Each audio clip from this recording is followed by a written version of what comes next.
Hello friends, ఈరోజు మనమండి Mumbai street food వచ్చి మనకి బ్రెడ్ పుడ్లా చాలా అంటే చాలా ఎమ్మీగా ఉంటుందన్నమాట. చాలా సింపుల్ అనమాట. చాలా క్విక్గా చేసేయచ్చు. దీన్ని ఎంతో సూపర్గా ఉంటుంది. లోపల చీజ్తో మనకి ఎమ్మీగా ఉంటుందన్నమాట. బయట వచ్చి చాలా సాఫ్ట్గా ఉంటుంది. ఎంత టేస్ట్ అంటే అంత టేస్ట్.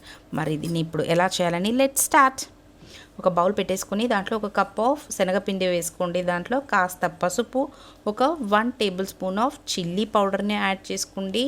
దాంట్లో ఒక tablespoon of cumin seeds plus కొంచెం కోరియాండర్, ఒక 1/2 tablespoon of ginger garlic paste, కాస్త సాల్ట్ యాడ్ చేసుకుంటూ వీటన్నిటిని ఒక మంచి మిక్స్ అనేది ఇచ్చేయండి.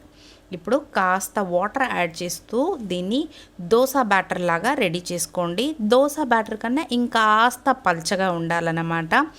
ఇలా రెడీ చేసుకున్న దీన్ని ఒక 10 మినిట్స్ వరకు రెస్ట్ ఇచ్చేయండి. ఇప్పుడు ఇంకొక బౌల్ పెట్టుకుని స్టఫింగ్కి రెడీ చేసేసుకుందాము. నేను ఇక్కడ ఒక చిన్న ఉల్లిపాయని చిన్న చిన్న పీసెస్గా కట్ చేశాను. దానికి కాస్త కరివేపాకు, ఒక tablespoon of chilli flakes, కాస్త సాల్ట్ యాడ్ చేయండి. ఒక 1 టేబుల్ స్పూన్ ఆఫ్ నిమ్మరసం, ఒక 1/2 tablespoon of chaat masala, వీటన్నిటిని వేసి ఒక మిక్స్ చేసేయండి. మన స్టఫింగ్ రెడీ అయిపోతుంది. ఇప్పుడు నేను ఇక్కడ ఒక తవా పెట్టేసుకున్నాను. దాని మీదకి ఒక 3 టేబుల్ స్పూన్స్ ఆఫ్ ఆయిల్ అనేది స్ప్రెడ్ చేసేసుకుందాం.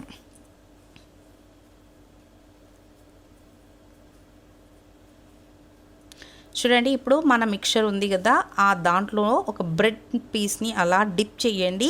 ఎక్సెస్ ఉండే శనగపిండిని అన్నింటినీ దాంట్లోనే వదిలేయండి. మనకి బౌల్లో ఓన్లీ బ్రెడ్కి కాస్తనే ఉండాలన్నమాట శనగపిండి మనకు. అలా 2 బ్రెడ్ స్లైసెస్ని దీనికి అరేంజ్ చేసేసుకోండి.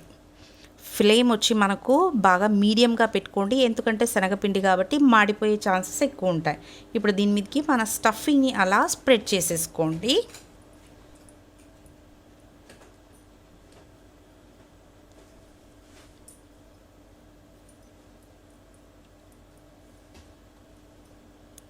ఇప్పుడు చూడండి, మనకు స్టఫింగ్ కింద పడిపోకుండా ఉండడానికి కాస్త శనగపిండి మిక్చర్ని దాని మీదకి అలా స్ప్రింకిల్ చేయండి. ఎక్కువ పొయ్యొద్దండి, కొంచెం అంటే కొంచెం వేసుకోవాలి. మన సైడ్స్లో ఉంటుంది కదా ఎక్సెస్ ఆయిల్, దాన్నే ఆ బ్రెడ్ మీదకి అలా స్ప్రెడ్ చేసేసుకోండి. మళ్ళీ ఆయిల్ అవసరం లేదు. ఇప్పుడు ఒక సైడ్ మనకు కుక్ అయ్యాక చాలా నెమ్మదిగా నెక్స్ట్ సైడ్ కూడా అలా వేసి నీట్గా దీన్ని కుక్ అవ్వనివ్వండి.